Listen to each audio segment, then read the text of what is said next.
Good morning. Good morning, Roger. Good morning, Roger. How are you doing today? Good. This is a nice little space you have out here. This raised bed is taking up a lot of usable space. Maybe we could pop this out and create a patio, a sitting area over here. It does get sun later in the afternoon on this side, so that's good. We could take and remove all this grass, prep the soil right, fertilize it, and give you a nice green area with some sod. And you think it'll grow okay? Oh, it will with that sun. Now, with this fence coming around, we could use that as a backdrop for some really nice plants. The first thing we want to do is get rid of these brick. They're not mortared in place, so I just want you to take them, toss them in the wheelbarrow, and get them out of here. Now with the brick gone, I'm going to use this transplanting shovel to pop these daylilies out, and hopefully we'll use them in our planting later. Now if you just take this, put it right in the wheelbarrow, we'll put them outside and store them. Well, that looks great. It's looking bigger already. Absolutely. All right, Josie, what we want to do over here is we want to strip the grass off of this area. So I want you to take the transplanting shovel, and now we're going to use it to grub out all the grass. Now, your soil is really compact and full of roots. So what we want to do is dig down and turn the soil over. That's going to loosen it up and allow the roots of the new sod and plants we're going to put in to grow. All right, now it's time to amend the soil. We're going to add an inch or two of this local compost, spread it right over the top. Now you can start tilling it right in, turn it right in with your shovels. All right. Now with that raised bed gone, we have a proper seating area where we could put a table and chairs. And to make that seating area, we're going to use this pea gravel. It's going to be a good surface, but in order to accommodate that surface, I had to dig down 2 or 3 inches deep. And when I did, I found this drain pipe running through, so we're going to have to be careful of that. But before we do anything, we're going to take and put some fabric in here. And that fabric is going to separate the stone from the dirt underneath so it doesn't turn all into mud. So grab that, spread it out. All right, take it all the way to the edge. All right, grab me that piece of steel edging behind you. All right.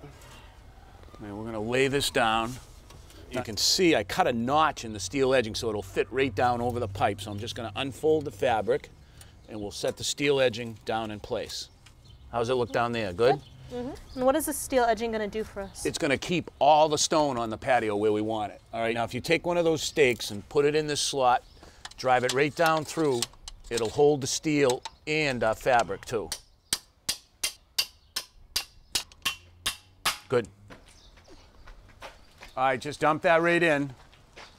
Stay on the walk. Stay on the walk. There you go. All right, Josie, just spread it out. It's just 2 to 3 inches thick. He'll bring you some more, and then we'll spread the rest.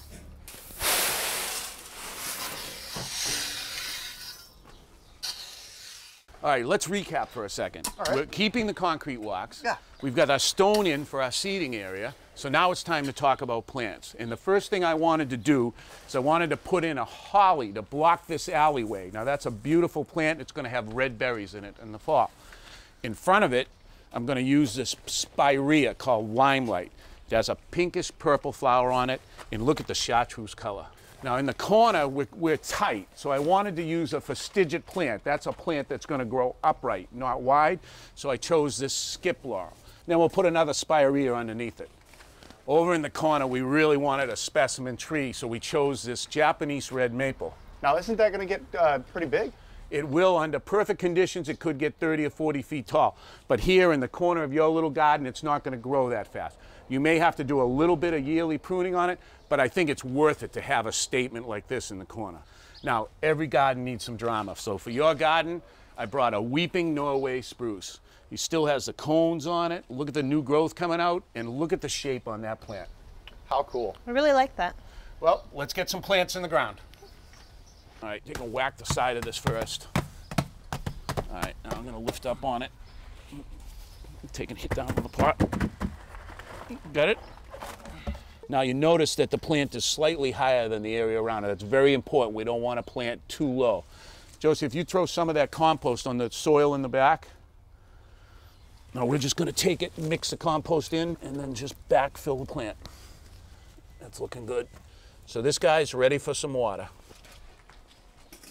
Now I'm going to give all these plants a good soaking. Then I want you to put down a 2 to 3 inch layer of mulch.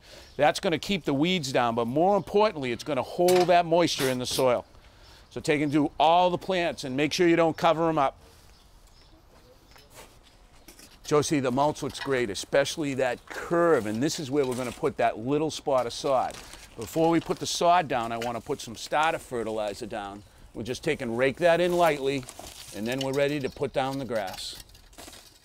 All right, now we want to take and tuck this right in so that we can't see the seam that's there. What I'm going to do is take a knife and I'm going to cut a nice little graceful curve all the way down here.